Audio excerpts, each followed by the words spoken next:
pick up my primer allowance for today.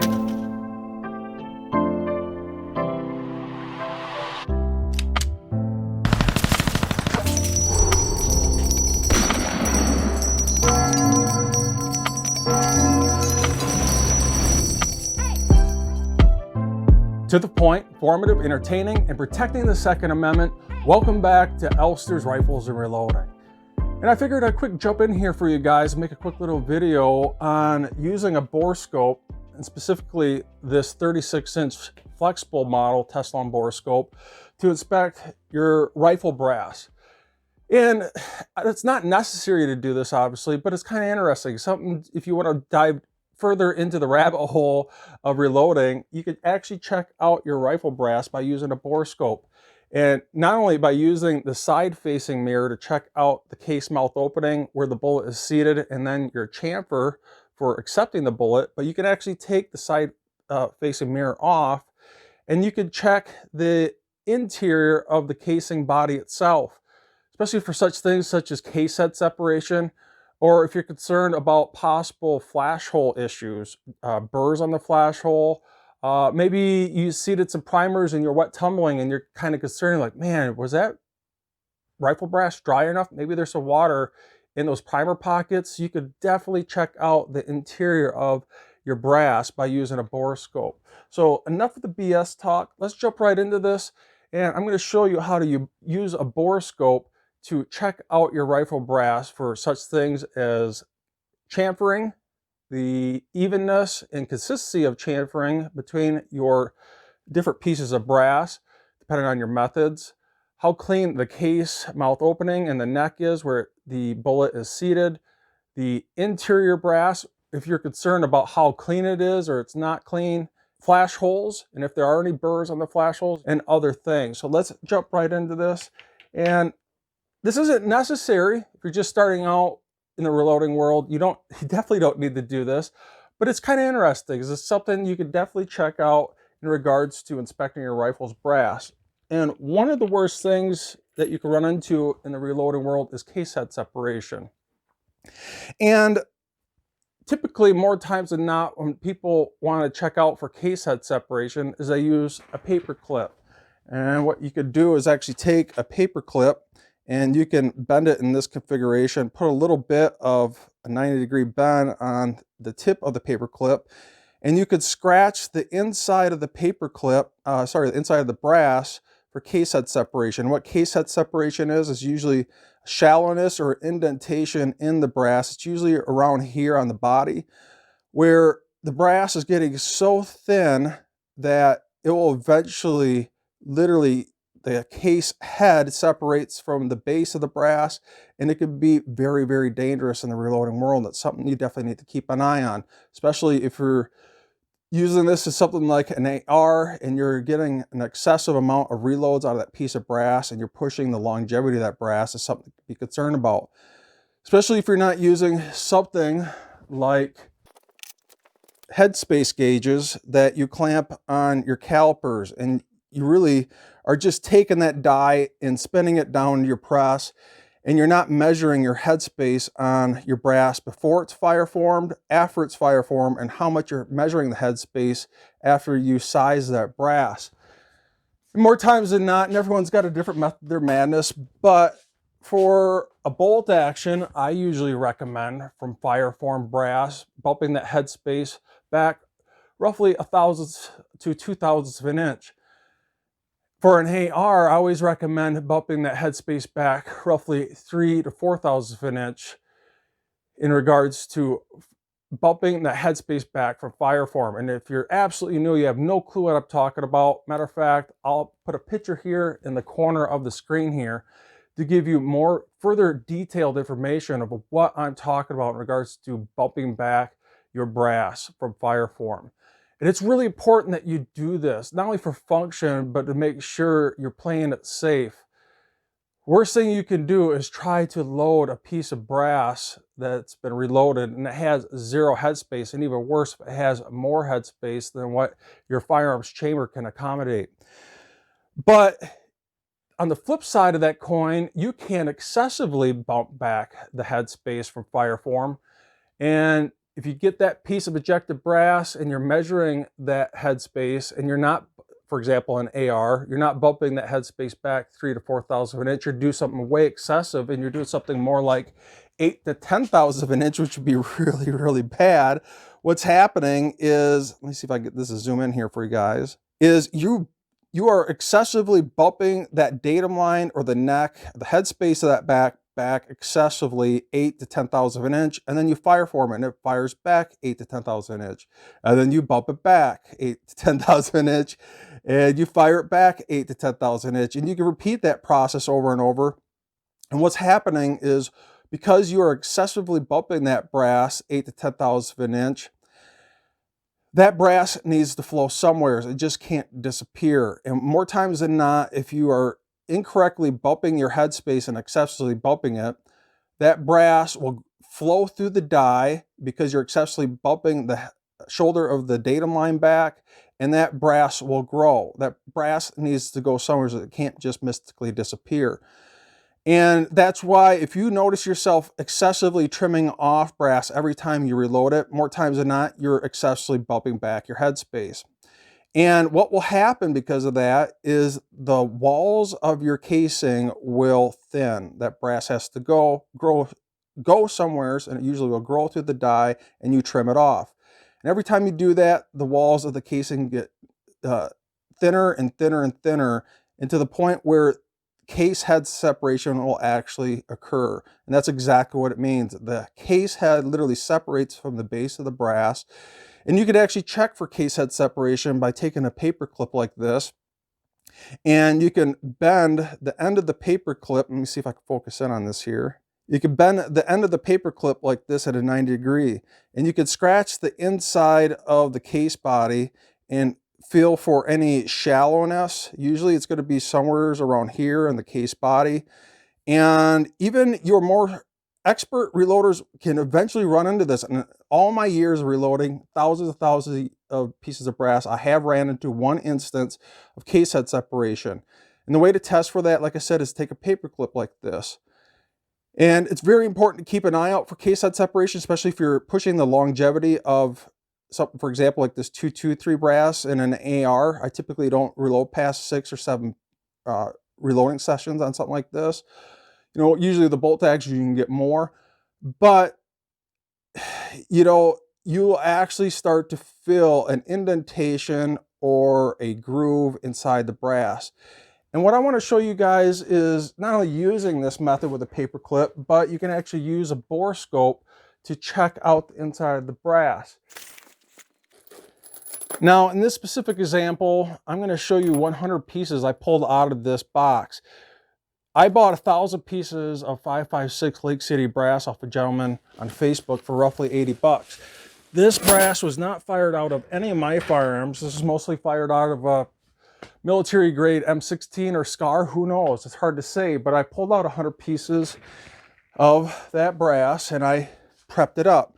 And this is where I'm at right now, 100 pieces, and this is using a wet tumbler with no stainless steel media. If you follow my channel, I don't use stainless steel media anymore. And the outside looks amazing, but I figured I would show you guys the inside of that brass with this bore scope. So let me get this going. And first and foremost, right out of the gate, I'm going to show you with a side-facing mirror. And I'm just going to grab 2 miscellaneous pieces here. And I got this on record mode. I'm going to hit record. I'm going to direct feed this right to you guys. I'm going to edit it right into the video. So let me hit record. So it's recording now. And I'm going to show you the inside of the case mouth opening where the chamfer is. So this is the chamfer that I put on this brass when I prepped it up.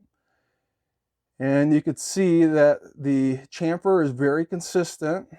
Same depth all the way around as I spin this piece of brass. And it's an adequate amount of chamfer. You want to make sure that you're chamfering your brass when you trim it so it doesn't have a harsh cut on the case mouth opening.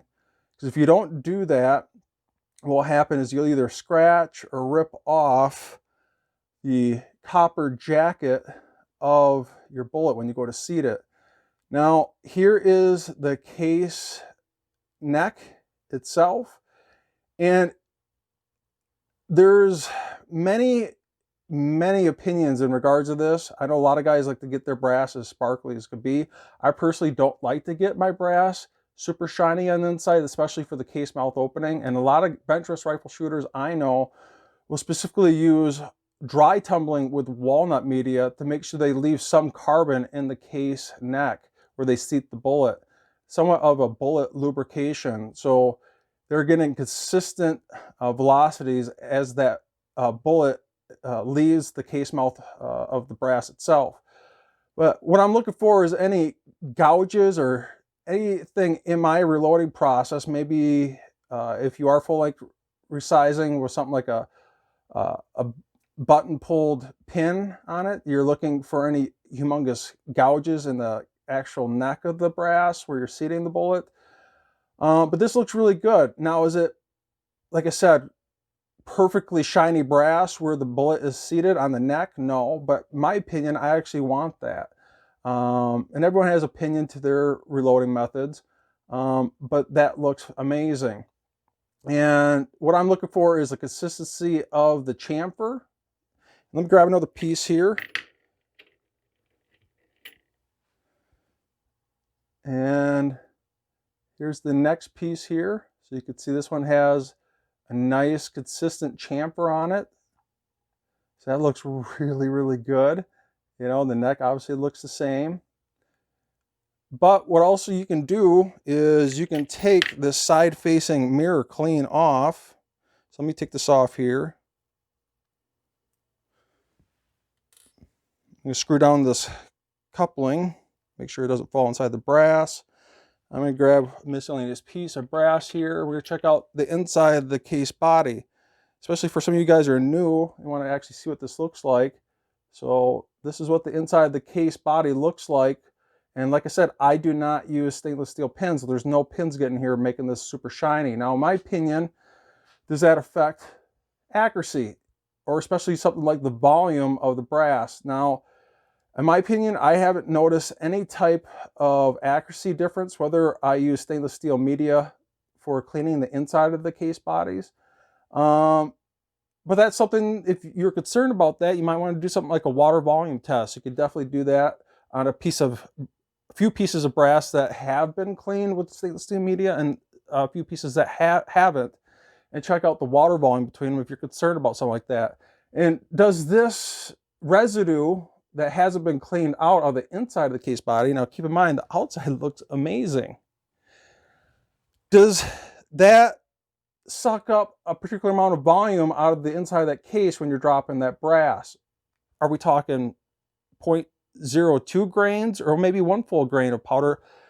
I highly doubt the 1 grain, but does it maybe fill up the volume a little bit? Who knows? But in my opinion, I haven't noticed a difference in regards to accuracy. And in my opinion, when that powder ignites, it doesn't really give two craps, especially with 52,000 pounds per square inch. Now we're up to the flash hole here, and this is something you could definitely use a bore scope for inspecting flash holes, to look for burrs. Especially when you're swaging the brass, burrs can be a real bane in regards to getting a consistent swage on the primer pocket. If you are using military grade brass like this and you're trying to eliminate that crimp primer. But just to give you an idea of what that flash hole looks like, especially if you're new. And this is where your bench rest rifle shooters will, you know, uniform flash holes and make sure there's no burrs. And this is something you definitely want to do if you're in the bench rest rifle world or F-class shooting. But also show you that primer, that seated primer that is yet to be struck with a firing pin. And you can get an idea of what that seated primer looks like using a bore scope like this. I can spin it around. Say like you did some wet tumbling and you're like, man, maybe I didn't dry that enough. Maybe there's some water in there. You can actually inspect the flash hole out and your seated primer, and you can look for any water in there. So that's something you can definitely do. But like I was saying earlier in regards to case head separation, if this is the body of the brass, and you can look for things like actual lines on the inside of the case body where there's impending case head separation rather than using a paper clip. This is just another tool in your toolbox to check out stuff like that. So I figured some of you guys might find this interesting. Using a bore scope for not only inspecting your rifle's bore, but also the inside of your rifle brass before you drop that powder and seat that bullet. So I hope you guys enjoyed this quick little video showing you other ways of using a bore scope, not only for your rifle's bore, but checking out the inside of your case bodies. And another little tip that you can do here with a bore scope is check out your brass trim lengths. Remember, this brass with no primer is in the chamber. We're going to see how much further we can trim this brass and see how close it comes to the end of the chamber. So we're getting close to that brass. Should be coming up here soon. And right there. So you can see I got a ways to go, and this is halfway. So if I wanted to, especially if it was, I probably wouldn't do this with a semi-automatic, but this is probably something I'd definitely do with a bolt action, is I could trim that piece of brass a little under maximum, insert that, and see how much further I could trim it. You can see I got a little ways to go. So if I wanted to, I could sacrifice that piece of brass. I could take another piece and trim it a little bit longer and reinsert it and bore scope it, see how much further I can go to see the maximum amount of trim I can go. And you can see I haven't chamfered the inside of this brass yet. If you're trimming your brass, the recommended trim length, something like a 223 or 556, it has a recommended trim length of 1.750. Maximum is 1.760. Usually you're trimming back 10,000 of an inch from maximum. What you can do is prep your brass. Make sure, it's very important that you trim and chamfer the outside of that dummy piece of brass to make sure you don't scratch the chamber of your firearm. Make sure you do not put a primer in that dummy round. Insert that into your firearm's chamber and run the action home. And you can actually insert this bore scope down the bore and check out how much more brass that you don't need to trim at the end of your rifle's chamber. And that's where that dreaded carbon ring comes into play. If you're trimming your brass way too far back, or say like your rifle's chamber has an excessive throat on it, you might be able to extend out that trim. So rather than, for example, 556, it has a recommended trim length of 1.750. You might be able to extend that out to say something more like 1.757, or pushing damn near maximum trim length of 1.760 rather than trimming it back to 10,000ths. And that's where this really starts to shine. But I figured I'd just quick do this for you guys, especially for those guys that are new. Now, just to let you know, on an incoming video series that's about to hit here soon, the firearm is on its way and I'm excited to get it going, and that is the Palmetto State Armory 10.5-inch ARV that takes Scorpion mags and has last round bolt hold open. And it's a 9mm pistol AR flavor that I'm excited to get, and they're offered right now in not only the 4-inch barrel, but 8-inch, 10.5-inch, and also 16-inch barrel flavors. And that 10.5-inch flavor is on its way, and I'm excited to get that going. And I plan on putting on the Primary Arms SLX 1X Compact Prism Optic.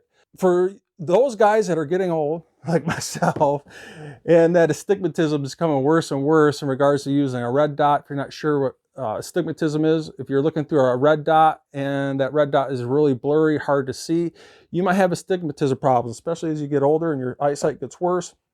That's where these prism optics really start to shine. So I figured I'd throw this 1X prism optic on that, at least on the first part of the series, and test this out and see if I like it or not, and give you guys my feedback. But that should be hitting here really soon, so keep an eye out for that firearm series. Well, if you enjoy my content, you enjoy my videos, scratch my back, and I'll continue to scratch your back with this amazing content by not only subscribe, like, and share, hit that notification bell. When you hit notification, make sure you hit notification all. Become a Patreon, it helps out more than you know, and I will see you guys in the next video.